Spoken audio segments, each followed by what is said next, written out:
তারেক রহমান নিজে তার বাটপার মুনাফেক মিত্রবাদীরা নির্বাচনের মঞ্চে গিয়ে মিথ্যাচারিতা করে।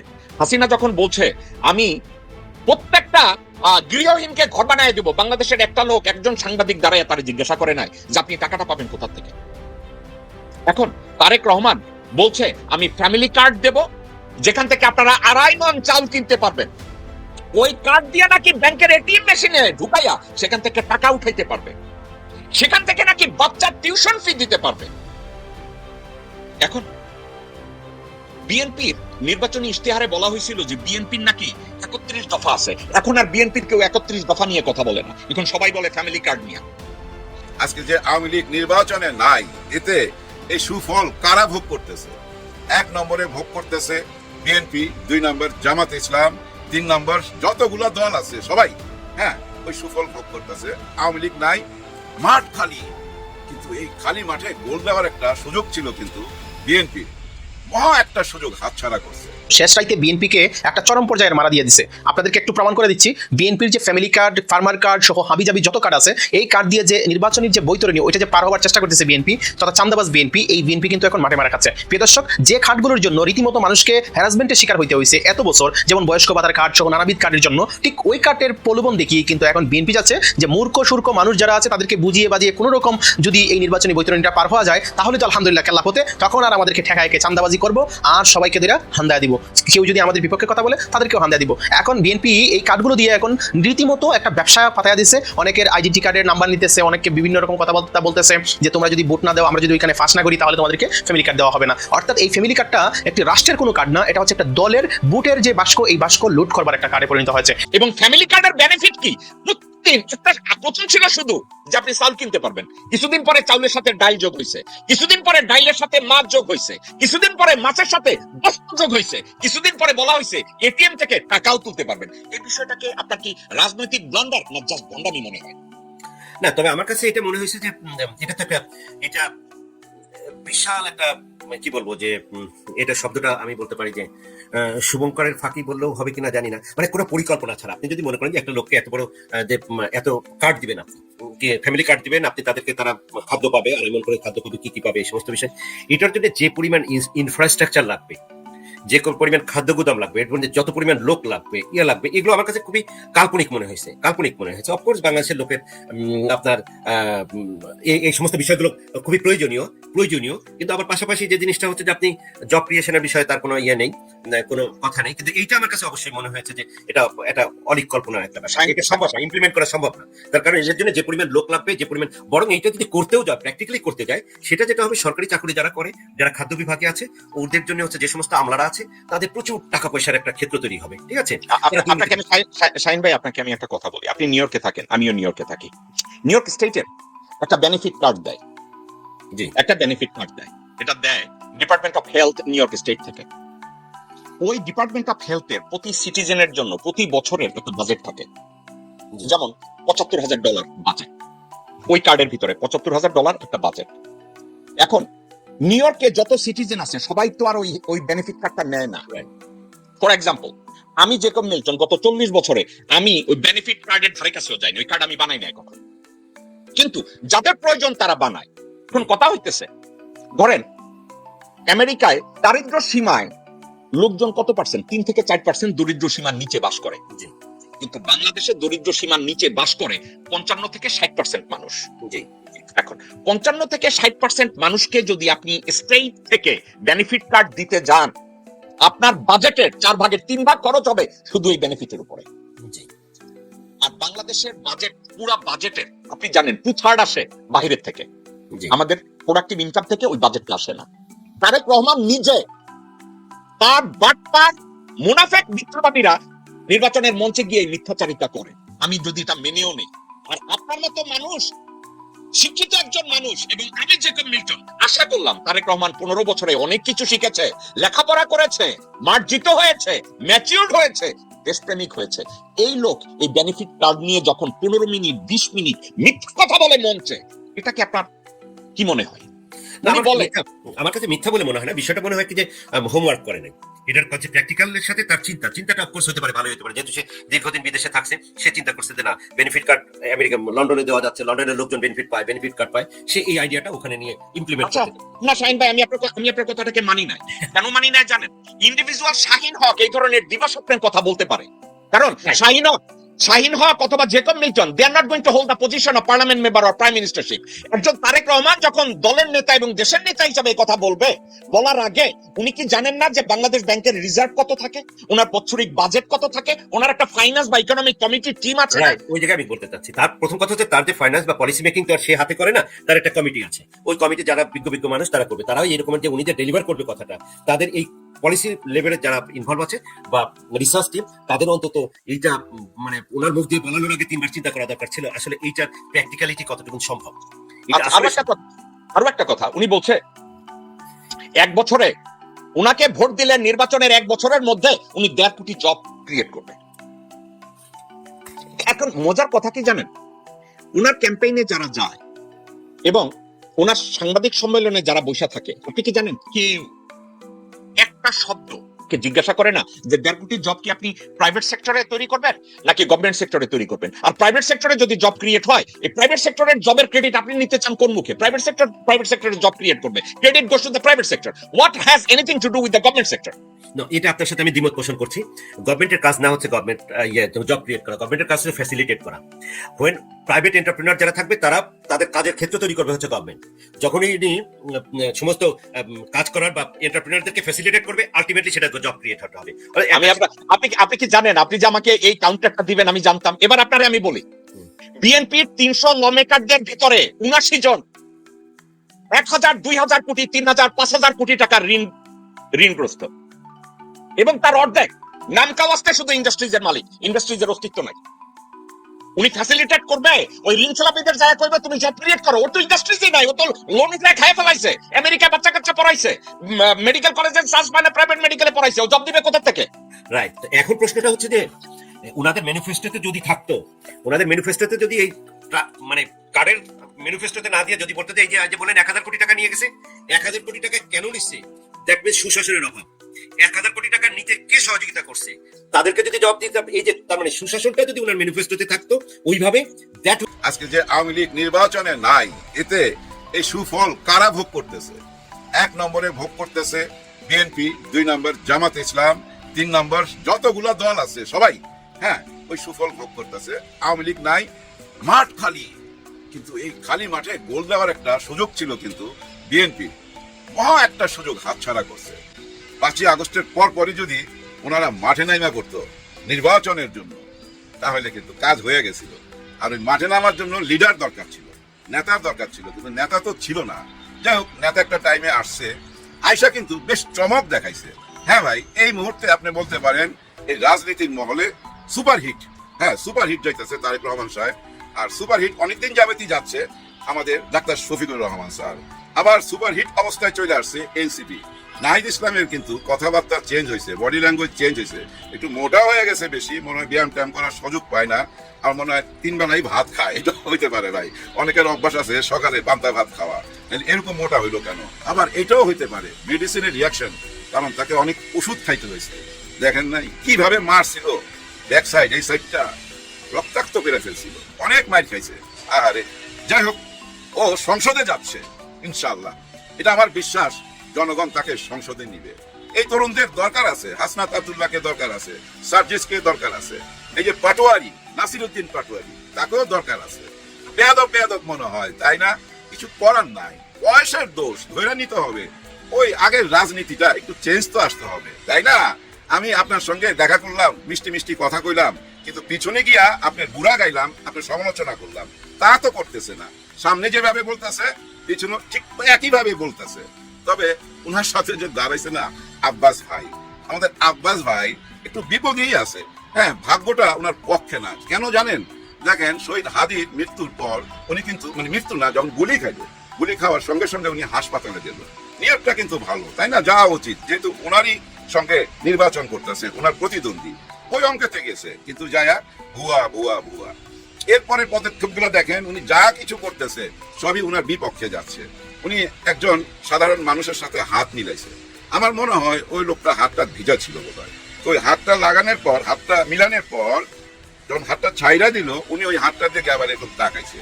যোগ তো অন্যরকম, চারিদিকেই তো ক্যামেরা, বুঝছেন? ওইটুক ভাইরাল হয়ে গেছে।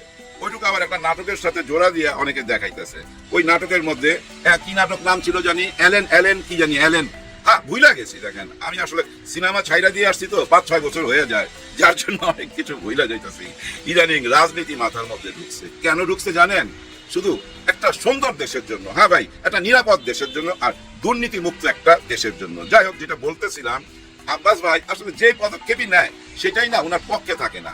যেমন একটা স্কুলে গেছে, ওখানে যায় দেখে যে ভাই সবগুলাই শাপলা ফুল, মানে শাপলা কলি, ওই ফুল ফুটায় রাখছে। স্কুলের ওরা কিন্তু অন্য নিয়তে করছে, মানে বাচ্চারা সুন্দর সুন্দর ফুল বানাইতে পারে, কিন্তু ওই শাপলা ফুলটা সবাই বানাইছে। ওইটার সামনে উনি দাঁড়ায় রয়েছে। মনটা কেমন চিন্তা করেন, ওইখানে এক গুচ্ছ ধান গাছ যদি কেউ বানাইতো তাইলে না হইতো, কিন্তু না, সব শাপলা। আর যে শাপলা ওনার প্রতিদ্বন্দ্বী পাটোয়ারিকে কিন্তু একদম সহ্যই করতে পারতেছে না উনি। কারণ কি জানেন, পাটোয়ারি যেভাবে কথা বলে গায়ে লাগার কথা তো, কিন্তু আমি মনে করি গায়ে না লাগানোই ভালো। কারণ পাটোয়ারি তো বলে গায়ে লাগাইবার জন্যই, টার্গেট করেই তো বলে। কারণ কি জানেন, ওই যে উপরের একজনকে যদি খোঁচা দেওয়া যায় তাহলে তো ভাই সবাই ওইটা নিয়ে আলোচনা করবে। কারণ পাটোয়ারি যদি একজন ওয়ার্ড মেম্বার বা একজন চেয়ারম্যান নিয়ে খোঁচাখুচি করে, এগুলো আলোচনা হবে? আলোচনা হবে না। আমার একটা কথা মনে পড়লো, শেয়ার করি, একটু সময় নষ্ট হবে আপনাদের। আমি যখন সিনেমায়, তখন আমি ইয়াং, তো দেলোয়ার জাহান ঝন্টু সাহেব, উনি আমার ওস্তাদ, টিচার মানুষ। তো উনি না সবসময় না দেখতাম শাবানা ম্যাডামের হাজবেন্ড সাদেক সাহেবকে খুব খোঁচা দিয়া কথা বলতো, কুরবানি, চিত্রালী, বিচিত্রা এইসব পত্রিকায়।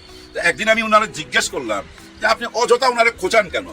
ম্যাডামকে নিয়ে তো আমরা ছবি বানাই, শিডিউলে একটা ডিস্টার্ব যদি কইরা যায় সাদেক সাহেব, তখন কি করবেন? তার মানে চপ, তরে আমি খোঁচা দিলে পত্র পত্রিকায় লেখা হবে? এটা করে আমার ধমক দিল। তরে যদি আমি খোঁচাই, এটা কি পত্র পত্রিকায় আসবে? ওই সাদেকরে খোঁচালি তো আসবে, কারণ ও শাবানা ম্যাডামের হাজবেন্ড। ওই জন্য ওর এই খোঁচাটা দেই, যার জন্য পত্রিকায় লেখে। এগুলো বুঝবি না তুই?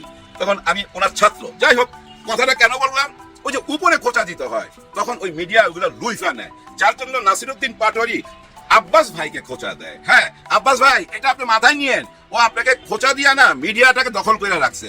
আপনি গায়ে মাইকেন না, আপনি তার কথার কোনো জবাবই দিয়েন না, আপনার মতো আপনি কাজ করে যান। কিন্তু আরেকটা কথা কইতে পারেন, যেটাতে আপনি কিন্তু অনেক বড় হয়ে যাবেন। হ্যাঁ, অনেক বড় হয়ে যাবেন। আমার বুদ্ধি নেন। আমার এই ভিডিওটা যদি কেউ দেখেন, আব্বাস ভাইকে দিয়েন। আপনি কি করবেন জানেন? এরপর যখন মিডিয়া আপনার সামনে আসবে, আপনি বলবেন, আমার এলাকার ভাই ব্রাদারকে আমি বলতে চাই, এই পাটোয়ারি আমার ছোট ভাই, ও যখন রাস্তা দিয়ে যাবে বা এখানে যদি কোথাও দাঁড়ায় মিটিং করে, কেউ আপনারা পচা ডিম মারবেন না, পানি মারবেন না। যদি আপনারা পানি মারেন, পচা ডিম মারেন, তাহলে আমরা ধৈর্য নিব আপনারা গুপ্ত। হ্যাঁ, আপনারা গুপ্ত। ওইটা বইলা ওদেরকে পচায় দিবেন, যারা পানি মারে, ডিম মারে। হ্যাঁ ভাই, উনার এলাকায় আবার সেই পানি মারছে, ময়লা পানি।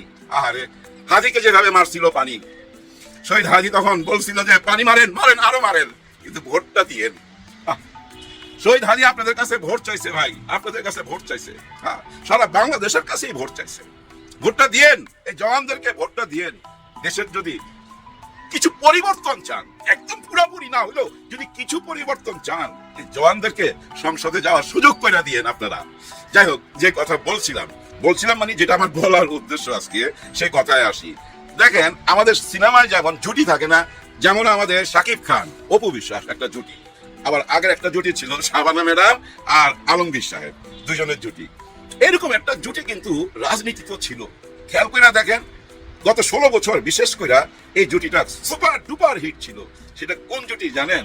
জামাত ইসলাম আর বিএনপি। বিএনপি আর জামাত যে একটা জুটি ছিল না ভাই, সাংঘাতিক একটা জুটি ছিল। ওই টাইমে শেখ হাসিনা, মানে আওয়ামী লীগের নেত্রী শেখ হাসিনা, এই জামাতকে মুছা ফেলতে চাইছিল রাজনীতি থেকে। বহু রকম, বহু অ্যাঙ্গেলে চেষ্টা করছে, জঙ্গি ট্যাগ দিয়ে এমন একটা অবস্থা করছিল যেখানে শিবিরের কাউকে পাইতো, ওইখানেই সারা মিডিয়া ঝাঁপায়া পড়তো, কারণ জঙ্গি ধরা পড়ছে, জঙ্গি ধরা পড়ছে। এরকম একটা অবস্থা নিয়ে ঠেকায় গেছিল। এই মিডিয়া কেন গেছিল? শুধু ভাই নিজেদেরকে বাঁচাইবার জন্য, নিজেকেও বাঁচানো, আবার টাকা পয়সাও কামানো। দুইটা একসঙ্গে পাইলে জীবনে আর কি লাগে বলেন? অনেকের অ্যাকাউন্টে কোটি কোটি, শত শত কোটি টাকা পাওয়া গেছে না সাংবাদিক, কিছু জেলে আছে, কিছু পালায়া গেছে। ওই সাংবাদিকদের মতোই কি আবার এই সাংবাদিকরা? না, আমার মনে হয় না। ওই আগের অবস্থা আছে, আর আগের অবস্থায় ওনারা চাইতেও পারবে না। কেন জানেন? এখন একটা স্বাধীনতা আছে, এই সোশ্যাল মিডিয়া। এই সোশ্যাল মিডিয়া সব সত্য সামনে তুলে আনবে। কোন সাংবাদিক যদি মনে করে কারো দালালি করবে, পারবে না। এই মিডিয়া ওই দালালকে সামনে তুলে ধরবে, তার মুখোশ খুলে দিবে ভাই। আর এই সোশ্যাল মিডিয়া কি আগেও ছিল না? গত 15-16 বছর কি ছিল না? নিশ্চয়ই ছিল। কিন্তু ওই যে দাবায় রাখছিল, গলা টিপায় রাখছিল, রাইতে উঠায় লয়ে যেত, দরজার মধ্যে টপ টপ টপ টপ আওয়াজ হইতো, রাইতে 2টা 3টা ঘরে ঢুকে আপনারা নিয়ে চলে যেত। একটুখানি লেখালেখি করলে, একটুখানি তাদের বিপক্ষে কথা বললে। আর এই সাংবাদিকরা কেন সত্য কথা লিখতে পারতো না? এর পিছনে বড় একটা কারণ কি জানেন? এই চ্যানেলগুলোর যে মালিক, এরা হলো ব্যবসায়ী। আর এই ব্যবসায়ীরা আবার রাজনীতিতে ওরা আবার ডোনার, বড় বড় অঙ্কের টাকা ওরা দেয়। এবার আসি আসল কথা। এই যে বড় বড় ডোনার, বড় বড় ধনী, এদেরকে নিয়েই শেখ হাসিনা এই দেশটাকে 41 সাল পর্যন্ত চালাইবার স্বপ্ন দেখছিল। ওনার দলের সমস্ত বড় বড় ত্যাগী নেতাদেরকে উনি সাইড লাইনে ফেলে দিছিল, কোনো পাত্তা দিত না। নতুন নতুন নেতা বাইছা নিছে, তারা কারা? সব ব্যবসায়ী। একটু চোখ বুলাইয়া দেখেন, অতীতের দিকে একটু চোখ বুলাইয়া দেখেন। 7 লাখ টাকার জুতা, 3 লাখ 2.5 লাখ টাকার বেল, 350 বাড়ি কিভাবে বানাইতে পারে একজন নেতা? যে নেতা আপনাদের কাছ থেকে ভোট নিছে আপনাদের সেবা করার জন্য, অথচ দেখেন ও নিজের সেবা তো এমন ভাবে করছে 14 গোষ্ঠী নিয়ে বিদেশে চলে গেছে। ঠিক তেমনি তার নেত্রীও 14 গোষ্ঠী নিয়ে বিদেশে চলে গেছে। এটা কেমন রাজনীতি? এটা কেমন বাংলাদেশ চান আপনারা? আমি জানি না। দেখেন ওই ব্যবসায়ীরা, ওই ধনীরা কি এখন নাই? এখনো আছে। আপনারা দেখেন নাই টিআইবি রিপোর্টে কি বলে? 59% এখনো আছে এই দেশের রাজনীতিতে। এরা আবার সংসদে যাইতে চায়। তার মানে কি তারা আবার সেই ধনীদেরকে নিয়ে রাজনীতি করতে হবে? এটা কি ভুল রাজনীতি না? রাজনীতি তো করা উচিত ছিল জওয়ানদের নিয়ে। হ্যাঁ ভাই, আপনাদের দলে কি জওয়ান নেতা নাই, শিক্ষিত লোক নাই? নতুন মানুষ খুঁজে বাইর করা উচিত ছিল। এই পুরনো মানুষগুলোর চেহারা তো আমরা দেখছি, এরা কি রাজনীতি করে, এরা কিভাবে দেশ চালায়, কিভাবে দেশটাকে লুটে, এটা কি আমরা দেখি নাই? নিশ্চয়ই আমি দেখছি। যাই হোক, এবার অন্য কথায় আসি। ওই যে শাবানা আলমগীর, আমাদের শাকিব খান আর অপু বিশ্বাস, তেমনি একটা জুটি ছিল এই বাংলাদেশে। সেই জুটিটা ভেঙে গেল কোথায়? 24-এ আইসা। কেন? এখন আওয়ামী লীগ নাই, মানে মাঠ শূন্য। দে গোল, দে গোল। কে গোল দিবে? বিএনপি নাইলে জামাত। এই যে দুইজন মুখামুখি। জামাতের সাথে চলে গেল 10 দল। 11 দল ছিল, একজনকে মাইনাস কইরা, মাইনাস হয় নাই, সে এখনো আছে, সাইড লাইনে আছে। মানে এই 10 দল। আর এদিকে যে দল বানাবার চেষ্টা করলো, বহু চেষ্টা করছে, দল গঠন হয় নাই। কারণ ওনাদের নিজেরই তো জায়গা হয় না, অন্যকে কিভাবে জায়গা দিবে? যার জন্য জায়গা পায় নাই, যার জন্য যারা গেছিল, যারা যায় দলে গেছিল, যেমন এই যে মাহমুদুর রহমান মান্না, নামটাকে ঠিক বললাম, সরি, ভুল হলে ক্ষমা করে দিবেন। আসামো আব্দুর রব, যিনি বাংলাদেশের প্রথম পতাকা উড়াইছিল ঢাকা বিশ্ববিদ্যালয়, উনিও কিন্তু ওই দলে জায়গা পায় নাই। তার মানে ওই যে বললাম না, নিজের দলেই তো জায়গা নাই, অন্যকে জায়গা দিবে কি কইরা? আর আপনারা যারা গেছেন ওইখানে জায়গা পাবেন না তো, মন ভাঙেন না, মন ভাঙার কোনো কারণ নাই। বিশাল বড় দল তো। এই বিশাল কেন জানেন? ওই যে ধনী লোকরা তো সব ওইখানে, এই দলই ক্ষমতায় যাবে। এই দলটা ক্ষমতার জন্যই রাজনীতি করে। এটা ক্লিন, আয়নার মতো পরিষ্কার। অন্য দল কি ক্ষমতায় যাইতে চায় না? হ্যাঁ, যাইতে চায়। আর রাজনীতি মানেই তো ক্ষমতা। ক্ষমতা যাওয়ার জন্য সবাই রাজনীতি করে। খালি ওনাদের কথা বলতেছি কেন? সব দলই চেষ্টা করতেছে। কিন্তু এই চেষ্টাটা সফল হবে কিভাবে? যখন আপনারা সত্যটা তুলে ধরতে পারবেন। সত্যটা তো কেউ তুলে ধরতে পারতেছেন না। কারণ ওই এক মিথ্যার মধ্যে তো আমরা আর ঢুকতে চাই না, যে মিথ্যা দিয়ে এই দেশটাকে বিভাজন করে রাখছিল, 2 ভাগ করে রাখছিল। ওই একই কথা তো আর শুনতে চাই না। 71 নিয়ে যেসব কথাবার্তা আবার নতুন করে বলা হইলো, এগুলা তো পুরনো কথাবার্তা। আবার সেই 71-এর কথা মনে পড়ে গেল। আমার একটা অ্যালার্জি আছে ভাই। সেই অ্যালার্জিটা কি জানেন? রাজাকার শব্দটার উপরে। এই রাজাকার শব্দটা আমি নিতে পারি না। হ্যাঁ, নিতে পারি না। রাজাকারের নাতিপুতি বইলা কত বড় রাজত্ব ধ্বংস হয়ে গেল। হ্যাঁ, পার্শ্ববর্তী দেশের যে রাজত্ব বইলা তুলছিল এই দেশে, সেই রাজত্ব ধ্বংস হয়ে গেল তো শুধু রাজাকারের নাতিপুতি বইলা। এরপরে এই কথাটা মাইনা নেবো কেন? আর এই কথাটা শুধু আমি না ভাই, বিশ্বাস করেন, অনেকের সাথে তো উঠা বসা করি। আজকে পার্কে হাঁটতে যায় বিশেষ এক ব্যক্তির সাথে দেখা, উনিও বলতেছে যে না না, এগুলা তো ঠিক না। কোনটা ঠিক না জানেন? এই ধরনের কথা বলা, ওই 71-এর কার্ড, রাজাকার, আলবদর, এগুলা বলা নাকি ঠিক না। আর খুব চিফ মনে করে ওনারা এই ধরনের কথাবার্তা। কারণ এই ধরনের কথাবার্তার মধ্যে একটা প্রশ্ন চলে আসে। উনি আবার আমাকে বুঝাইতেছে যে দেখেন, ওনারা যে এই কথাটা বলে, এই কথাটা তো ওনাদের সঙ্গে যায় না। আমি কেন যায় না? দেখেন, ওনারা তো 16 বছর পার্টনারশিপ হইয়া এই দেশটা চালাইছে। সরকারের মধ্যে ওনারা পার্টনার ছিল। উনি যেটা বুঝাইছে ওইটাই আমি আপনাদের বুঝাইয়া বলি। উনি আমাকে বলতেছে যে দেখেন, শেখ হাসিনা তো চাইছে এই জামাতকে ধ্বংস করে দিতে, এবং যাওয়ার আগে 4-5 দিন আগে এই দলকে নিষিদ্ধ করছে তো ভাই, সত্যি কথা। কিন্তু এই দলটাকে গত 16 বছরও কেন ধ্বংস করতে পারলো না? তার হাতে তো ছিল, তার হাতে বেনজির ছিল, হারুন ছিল, আজিজ ছিল, আরো বিশেষ বিশেষ অনেকগুলো নাম নিছে, আমার মনে নাই এখন। কারণ উনি ওই লেভেলে চলাফেরা করে। এত ক্ষমতা নিয়েও কেন তারা এই জামাতকে ধ্বংস করতে পারে নাই? এর পিছনে যে কারণটা বলছে ভাই, একেবারে 100% যুক্তি আছে। সেটা কি জানেন? যে এই বিএনপির কারণে, এই বিএনপির ছত্র ছায়ায় ছিল বলেই জামাতকে ধ্বংস করা যায় নাই। তার মানে কি, বেগম খালেদা জিয়া যে রাজনীতিটা ছিল এটা কারেক্ট ছিল, যে এই আওয়ামী লীগের সঙ্গে যদি মোকাবেলা করতে হয় তাহলে আমাকে এই জামাত সঙ্গে রাখতে হবে, কারণ জামাত সম্বন্ধে ওনার একটু জানা ছিল, জামাতের শিবির সম্বন্ধে ওনার বেশ ধারণা ছিল বেগম খালেদা জিয়ার, যার জন্য ওনারা 16 বছর একসাথে থাইকা এই 5ই আগস্ট ঘটাইতে পারছে, এই বিপ্লব ঘটাইতে পারছে। ওনার কথা, ওনার যুক্তি, আমি হ্যাঁ সুন্দর কথা, কিন্তু আজকে যদি আপনি সেই মানুষটিকে যার সাথে 16 বছর চললেন এবং যাকে আপনার বাবা 77 সালে বৈধ করে দিল রাজনীতি করার জন্য, শেখ মুজিবুর রহমান অবৈধ করছিল জামাতকে, রাজনীতি করতে পারবে না, শহীদ প্রেসিডেন্ট জিয়াউর রহমান এসে 77 সালে বৈধতা দিল, ওনাদের রাজনীতি শুরু করলো। তার মানে ওনার বাবাও তো ওনাদের সঙ্গে হাত মিলাইছে, এবং ওনার বাবার আমলও একজন রাজাকার নাকি প্রেসিডেন্ট ছিল, নামও বলছিল আজিজুর রহমান নাকি যেন, যাই হোক আমার ভুল হইতেছে নামটা আপনারা মনে থাকলে বইলা দিয়েন, উনি আমাকে বলতেছে ওনার বাবা প্রেসিডেন্টও বানাইছিল। তাহলে ওই উনাদেরকে, ওনার মা যেখানে, ওনার বাবা যেখানে যে দলটাকে এতটা সম্মান দিছে, সাথে রাখছে, আজকে পরিস্থিতির কারণে দুজন দুই পক্ষে নির্বাচন করতেছে, কিন্তু তাদেরকে কেন এইভাবে কলঙ্কিত করতে হবে?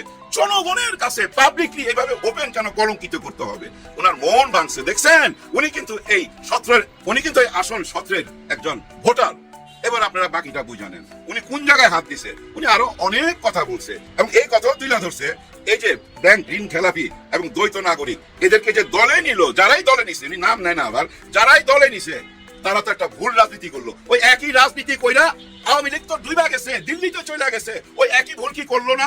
আর এই একই ভুল করছিল কিন্তু শেখ হাসিনা, তার ত্যাগী নেতাদেরকে দূরে সরাইয়া এইসব ব্যবসায়ীদেরকে পাশে বসায় দিছিল, যার জন্য তাকে এই 5ই আগস্ট দেখতে হয়েছে। ঠিক ওই একই ভুল যদি আবার করেন, আবার 5ই আগস্ট যে কোনো সময় আসতে পারে। বাকিটা আপনাদের চিন্তা ভাবনা, ভুল হইলে ক্ষমা করবেন, সবার জন্য সবাই দোয়া করবেন। আল্লাহ হাফেজ। শেষ রাইতে বিএনপিকে একটা চরম পর্যায়ের মারা দিয়ে দিছে। আপনাদেরকে একটু প্রমাণ করে দিচ্ছি, বিএনপির যে ফ্যামিলি কার্ড, ফার্মার কার্ড সহ হাবিজাবি যত কার্ড আছে, এই কার্ড দিয়ে যে নির্বাচনের যে বৈতরণী, ওইটা যে পার হওয়ার চেষ্টা করতেছে বিএনপি তথা চান্দাবাজ বিএনপি, এই বিএনপি কিন্তু এখন মাঠে মারা খাচ্ছে। প্রিয় দর্শক, যে কার্ডগুলোর জন্য রীতিমতো মানুষকে হ্যারাসমেন্টের শিকার হইতে হয়েছে এত বছর, যেমন বয়স্ক ভাতার কার্ড সহ নানাবিধ কার্ডের জন্য, ঠিক ওই কার্ডের প্রলোভন দেখিয়ে কিন্তু এখন বিএনপি যাচ্ছে যে মূর্খ সুর্খ মানুষ যারা আছে তাদেরকে বুঝিয়ে বাজিয়ে কোনো রকম যদি এই নির্বাচনী বৈতরণীটা পার হওয়া যায় তাহলে তো আলহামদুলিল্লাহ কেল্লা হতে, তখন আর আমাদেরকে ঠেকাইকে চান্দাবাজি করবো আর সবাইকে দেরা হান্দা দিব।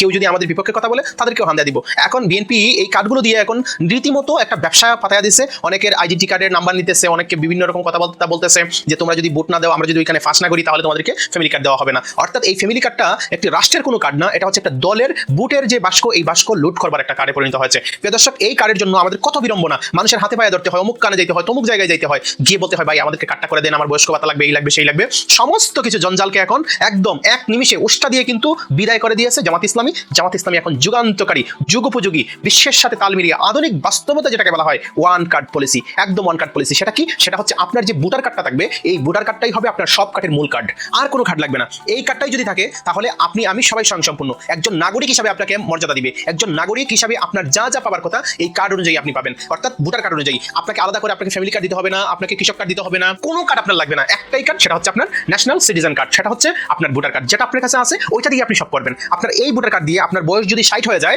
তাহলে আপনি অটো সব জায়গায় ফ্রি সার্ভিস পাবেন, অর্থাৎ সেবা পাবেন। সেটা হচ্ছে রোগ নির্ণয়ের ক্ষেত্রে, রোগ হিসাবে আপনি যত যা সমস্যা হবে আপনার চিকিৎসার ভার সেটা জামাত ইসলাম তথা এই যে রাষ্ট্র আপনাকে বহন করবে। আপনার সন্তান আপনি জন্ম দিয়েছেন, 5 বছর পর্যন্ত আপনার সন্তানের দেখভাল করবে রাষ্ট্র, সেটা জামাত ইসলাম বলেছে। এইরকম আহামরি কোনো রকমের স্বপ্ন দেখায় নাই জামাত ইসলাম। জামাত ইসলাম তারেক রহমানের মতন বলে নাই যে আপনাদের জন্য আমরা ইউনাইটেড নেশন করে দেবো, আপনাদের জন্য ফ্রি করে দেবো এই সব চিকিৎসা, এটা বলে নাই, এটা সম্ভব না, কখনো সম্ভব না। বিএনপি যেটা বলতেছে এটা বাস্তবায়ন করতে পারবে না যদি তারা ক্ষমতায় আসে, লিখে রাখেন। এখন জামাত ইসলাম যেটা বলছে যে 5 বছর পর্যন্ত আপনার সন্তানের সব দায়িত্ব হচ্ছে সরকার, সরকারের সব চিকিৎসা ব্যয়ভার বহন করবে। অপরদিকে আপনি যখন বৃদ্ধ হয়ে গেছেন, 60 বছরের পরে আপনি একটা শিশুর মতো হয়ে যাচ্ছেন, আপনি ঠিক সেই মুহূর্তে আপনার ব্যয়ভার কিন্তু সমস্ত চিকিৎসার ব্যয়ভার সরকার নিয়ে নিবে। তাহলে কত চমৎকার না? আর এটার জন্য আপনাকে মানুষের দ্বারে দ্বারে ঘুরতে হবে না যে ভাই আমাকে একটা চিকিৎসার জন্য একটা হেলথ কার্ড দেন, একটা ফ্যামিলি কার্ড দেন, এইরকম কোনো দানাই পানাই নাই। আপনার ভোটার কার্ড আছে মানে আপনি ফিট। একজন ভোটার কার্ড পাওয়া অর্থাৎ দেশের নাগরিক হওয়াই আপনার জন্য সবচেয়ে সম্মান এবং গর্বের বিষয় হয়ে দাঁড়াবে। এটা কারোর কাছ থেকে আমরা দয়া নিচ্ছি না, আমরা কারোর কাছ থেকে ভিক্ষা নিচ্ছি না, আমরা কোনো দলের অনুগ্রহ নিচ্ছি না, এটা আপনার সবার জন্য প্রযোজ্য। আপনি বিএনপি হন, আপনি আওয়ামী লীগ হন, আপনি জাতীয় পার্টি হন, আপনি যে কোনো দল হন, আপনি কাদিয়ানি হন, আপনি সুন্নি হন, আপনি ওয়াহাবি হন, আপনি আহলে হাদিস হন, কোনো সমস্যা নাই, ডাজন্ট ম্যাটার, এটা কোনো প্রবলেম না। আপনি বাংলাদেশের নাগরিক, এটা হচ্ছে সবচেয়ে বড় কথা, সবচেয়ে বড় জায়গায় এই যে প্রশ্নটা, সেটা হচ্ছে আপনি ভোট দিচ্ছেন কি দেন নাই সেটাও বিষয় না।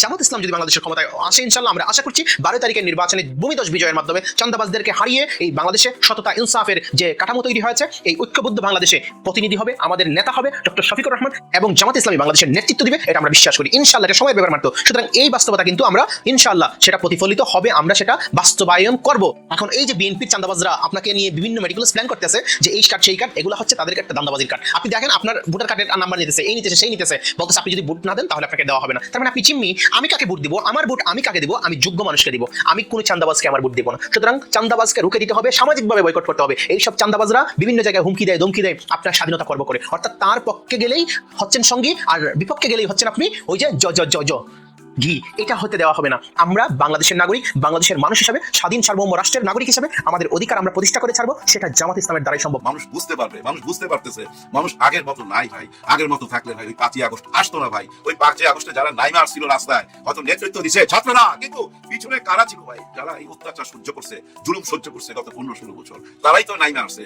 যারা ভাই হাজার হাজার মামলাতে জড়িত ছিল, ঘরে ঘুমাইতে পারতো না, ধান খেতে ঘুমাইতো, মা বাপ ছাড়া বোর মুখ দেখতে পারতো না, সন্তানের মুখ দেখতে পারতো না, তারা কোথায়? তারা তো এই দেশে আছে ভাই। খামটি মেয়েরা আছে, চুক্তি মেয়েরা আছে, ওরাই এখন গুপ্ত হয়ে গেছে, মনের দুঃখে মনের কষ্টে গুপ্ত হয়ে গেছে। এটা মাথায় রাখেন। ওরাই এই ময়দানে নামছিল, এই মাঠে নামছিল, আর চারিদিক থেকে ঢাকায় শহরে যেভাবে 5 তারিখে ঢুকতেছিল, ওই দৃশ্যটা একবার চিন্তা করেন। ওই দৃশ্যটা আপনারা ভুলে গেলেন এত সহজে। এটাকেই বলে মুনাফিকি ভাই। হ্যাঁ, মুনাফিকি। যারা এইসব অনুমোদন দিচ্ছেন এইসব বাটপারদেরকে আমার নির্বাচন করার জন্য, আপনারা কি মনে করছেন আমরা কিছু বুঝি না? আপনারা যে তলে তলে টেম্পো চালান, এটা আমরা ভালো বুঝতে পারি। বাহির দিয়া দেখান, ওই যে তোমরা আন্দোলনে বসা যাও, নির্বাচন কমিশনারের সামনে আন্দোলনে বসায় দিল, আন্দোলনে বসা দিয়া 3টা দাবি তুলে দিল। আর ভিতরে ভিতরে কিন্তু ওরা এক জায়গায় আছে, ওরাই শিখাই দিচ্ছে। কারা? এই নির্বাচন কমিশনারের ভিতরে এমন কেউ আছে যে শিখাই দিচ্ছে যে আপনারা মাঠে আন্দোলন করেন, নাহলে যদি আমরা এখন কোনো অনুমোদন দিয়ে দেই, আমাদের নিয়ে তোমার টান দিবে ওই দল যার জন্য আপনি আন্দোলন করলে আমরা বলতে পারবো যে ছাত্ররা আন্দোলন করছে, যার জন্য আমরা দিতে বাধ্য হয়েছি। নির্বাচন কমিশনার বলছে না, মনে কষ্ট নিয়ে আমাদেরকে অনুমতি দিলাম। এটা কোনো কথা বললেন আপনি ওই সিস্টেমের মধ্যে ঢুকাই দিলেন। এরা এই সংসদে যাওয়ার পর ওই এমপি সাইনবোর্ড দিয়া আবার ব্যাংক থেকে লোন দিবে। ব্যাংক থেকে আগে যারা টাকা চাইছিল ওদের চাকরিও খায় ফেলে, ভাই ট্রান্সফার করে দিবে এক জায়গা থেকে আরেক জায়গায়। তুই আমার ডিস্টার্ব করছ, আমার নির্বাচনের সময় তুই বইলা দিছ সবাই কাছে যে আমি ঋণ খেলাবি, এই জন্য ওই ম্যানেজারের চাকরি চলে যাবে এই 3 সপ্তাহ পর। এই লোক যদি ক্ষমতায় আসে, আর ব্যাংক তো পুরো খাইয়ে ফেলাবে। আর আজকে যারা সুযোগ করে দিচ্ছেন তারা মনে রাখেন, ওই যে একজন নির্বাচন কমিশনারের কথা মনে আছে, কিভাবে তাকে অপমান করা হয়েছিল, কেন করা হয়েছিল? উনি তো আদালতে যায় পরে বলছে যে হ্যাঁ ওই যে বুঝছেন, আমি আর মুখে নাম নিতে চাই না, যেটার মালা দেওয়া হয়েছিল। ওনার কথা মনে রাখেন। আরেকজন বিচারপতির কথা মনে আছে, কলা পাতার মধ্যে শুয়ে আছিল, এইভাবে ধৈর্য তারা জিজ্ঞাসাবাদ করতেছিল, ওই নিচে দিয়া ফাটায় ফেলাইছিল, 60-70 লাখ টাকা নিয়ে যাইতেছিল, সমস্ত টাকা দালালরা নিয়ে ওনার নিচে ফাটায় দিয়া কলা পাতার মধ্যে শোয়াই দিয়া চলে গেছিল। উনিও কিন্তু বিচারপতি ছিল। এইটা ভুলে যায় না। আসলে এইসব দৃশ্যগুলো না আমার মনে হয় রাস্তাঘাটে বা এই যে আদালত পাড়ায় টাঙায় দেওয়া উচিত, লাগাই দেওয়া উচিত, ব্যানার দিয়া একদম পাকাপোক্ত করে, যেন বৃষ্টিতে ভিতরে কিছু না হয়। ওগুলো দেখা উচিত, বারবার দেখা উচিত। দেখলেই তো মনে থাকবে ভাই। হ্যাঁ, চোখের আড়াল হইলে মনের আড়াল হয়ে যেত, ওগুলো এখন ভুলে গেছে। দেশকে আবার ওই পথে নিয়ে যেতে চাইতেছে, কিন্তু এটা পারবে কি? পারবে না। কারণ কি জানেন, ওনারা যতই চালাক হন না কেন, জনগণ তার চেয়ে বেশি চালাক। জনগণ বুঝে, ও তোমরা বাইরে আন্দোলন করো, আর ভিতরে ব্যাগ ধরে কি করো আমরা বুঝি না, কিভাবে লেনদেন হয় এটা আমরা বুঝি না, জনগণ এটা বুঝে। এদেরকে আপনারা পাস করায় এই সংসদে আপনারা নিতে পারবেন না, কারণ নিয়ে যাওয়ার ক্ষমতা কার হাতে? এই জনগণের হাতে। ওই জনগণ এটা ভোট দেওয়ার সময় না বুঝাই দিবে। অতীতে যেভাবে বোকা বানাইতে পারছেন সবাইকে, ওইভাবে বোকা বানাইতে পারবেন না। হ্যাঁ ভাই, বোকা বানানো সম্ভব না। কারণ কি জানেন, ওই কপিরাইটের রাজনীতি, ওই কপিরাইটের রাজনীতি দেওয়া হবে না। নতুন রাজনীতি লাগবে, তো নতুন কথা লাগবে। পুরনো এগুলা খায় না, এগুলো নাটক না, মানুষ দেখছে। গত সরকার যেসব নাটক করছে আমরা দেখছি না, অনেকের বাবাকে গায়ে ফেলে দিয়া, ওই যে পেট ফাইলা সিমেন্টের বস্তা ভইলা এই নদীতে ভাসায় দিয়া, তাদের ছেলে মেয়ে সন্তানকে সামনে রেখা, উনার ওয়াইফকে সামনে রেখা মায়া কান্না কাটতে আমরা দেখছি না। সবচেয়ে বড় চমকটা কোথায় জানেন? আমাদের পুলিশ ভাইদের, র্যাব ভাইদের, আর্মি ভাইদের, উনাদের চমকটা দেখার বাকি আছে।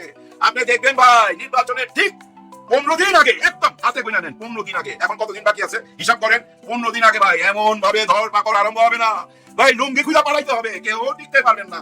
যার নামে ওয়ারেন্ট আছে সেও ধরা খাবে, এবং ওই গোয়েন্দা রিপোর্ট আছে যার নামে সেও ধরা খাবেন। উপরওয়ালার উপর বিশ্বাস রাখতে হবে, এবং বিশ্বাস রাখতে হবে ডক্টর ইউনূস স্যারের উপর। উনি কথা দিছে সুষ্ঠু একটা নির্বাচন হবে, এবং আমি এইটুক জানি, এইটুক আপনাদের বলতে পারি, যেটুক খোঁজ খবর নিছি সেটুক শেয়ার করে ভিডিওটা শেষ করে দেই। ভাই ব্রাদার, পুলিশ প্রশাসন, র্যাব, আর্মি এই নির্বাচনকে কেন্দ্র করে এমন একটা প্রস্তুতি নিছে, যে প্রস্তুতি দেখে আপনারা অবাক হয়ে যাবেন, চমকাবেন। এবং এই যে যারা ক্রিমিনাল, তারা দেখবেন দৌড়ে কুল পাবে না। আরেকটা সপ্তাহ অপেক্ষা করেন, নির্বাচনের ঠিক 15 দিন আগে আপনারা এই চিত্র দেখতে পাবেন। বিশ্বাস রাখতে হবে। হ্যাঁ ভাই, বিশ্বাস রাখতে চাই। সুন্দর একটা নির্বাচন হলে নতুন বাংলাদেশ আর কেউ ঠেকাতে পারবে না। নির্বাচনের পরপরই কি তারেক জিয়া লন্ডনে ফিরে যাবেন? লন্ডনে ফিরে যেতে বাধ্য হবেন? দর্শক, তারেক জিয়ার পরিস্থিতি ভালো না। তারেক জিয়ার সব গোমর, সব রহস্য অনিবার্যভাবে ফাঁস হয়ে যাচ্ছে, যার সরল তাৎপর্য হচ্ছে যে বাংলাদেশের মাটি তারেক রহমানকে গ্রহণ করছে না, তাকে অ্যাকসেপ্ট করছে না। দর্শক, তারেক রহমান 17 বছর লন্ডনে ছিলেন, তিনি দেশে আসেন নাই। সবকিছু মানুষ ক্ষমা করে দিত বা তাকে গ্রহণ করতো যদি 5 আগস্টের কয়েকদিনের পরেই তিনি দেশে চলে আসতেন, কিন্তু না, সেখানে তিনি 1.5 বছর সময় নিয়েছেন, যার ফলে এখন বাংলাদেশ তারেক রহমানকে গ্রহণ করতে চাইছে না। এখন বাংলাদেশ তাকে বলে বসন্তের কোকিল, বাংলাদেশ তাকে বলে যে কুহু কুহু করে, বাংলাদেশ তাকে বলে আপনি লন্ডনে ফিরে যান, বাংলাদেশ তাকে বলে লন্ডনী মুফতি। অর্থাৎ তারেক রহমান নিজের যে ইমেজ তৈরি করেছেন যে লন্ডনী মুফতি, 10%, খাম্বা, হাওয়া ভবন, এতে পরিস্থিতি যা তৈরি হচ্ছে যার ফলে তাকে অনিবার্যভাবে লন্ডনে ফিরে যাওয়ার প্রয়োজন হতে পারে। কারণ তারেক রহমান ইতিহাস তো প্রতিকূল পরিবেশ ফেস করে দেশের মাটিতে থাকা নয়, জাস্ট 111 সরকারের মাধ্যমে নির্যাতিত হয়েছেন, তিনি মুসলেখা দিয়ে দেশ ছেড়েছেন। কিন্তু জামাত নেতাদের চাইতে কি বেশি নির্যাতন শিকার হয়েছেন তারেক রহমান? নেভার। কিন্তু জামাত নেতারা কি কখনো মুসলেখা দিয়ে দেশ ছেড়েছে? না, ছাড়েনি। অতএব তারেক রহমানের পাস্ট, তার ক্যারেক্টার, তার বৈশিষ্ট্য, তার ধরনের সাথে বাংলাদেশের মাটিতে যে কোনো পরিস্থিতিতে থেকে তিনি রাজনীতি করবেন এটা যায় না। আমার কাছে মনে হচ্ছে তারেক রহমানকে যেহেতু বাংলাদেশ গ্রহণ করছে না, আগামী নির্বাচন অনিবার্যভাবে তিনি পরাজিত হবেন, পরাজিত হয়ে তিনি বাংলাদেশ ছেড়ে আবার লন্ডন চলে যাবেন। এখন তারেক রহমান দেশ আসার পর রাজনীতির মাঠে যেটা স্পষ্টত প্রমাণিত হয়েছে যে বন্যেরা বনে সুন্দর, শিশুরও মাতৃক্রোড়ে। আর তারেক রহমান লন্ডন এবং অনলাইনে সুন্দর, রাজনীতির মাঠে অসুন্দর। রাজনীতির মাঠে যখন তারেক রহমান নেমেছেন সেই হারিয়ে ফেলেছেন। তিনি জানেন না কিছু, আচরণবিধি জানেন না, আইন জানেন না, ইন্টারপাস করলে যেটা হয়, এবং ভূমিকম্পের উৎপত্তিস্থল কোথায় বাংলাদেশে জানেন না। নরসিংদীতে বসে বলেন যে নরসিংদী থেকে ভূমিকম্প হয়, আর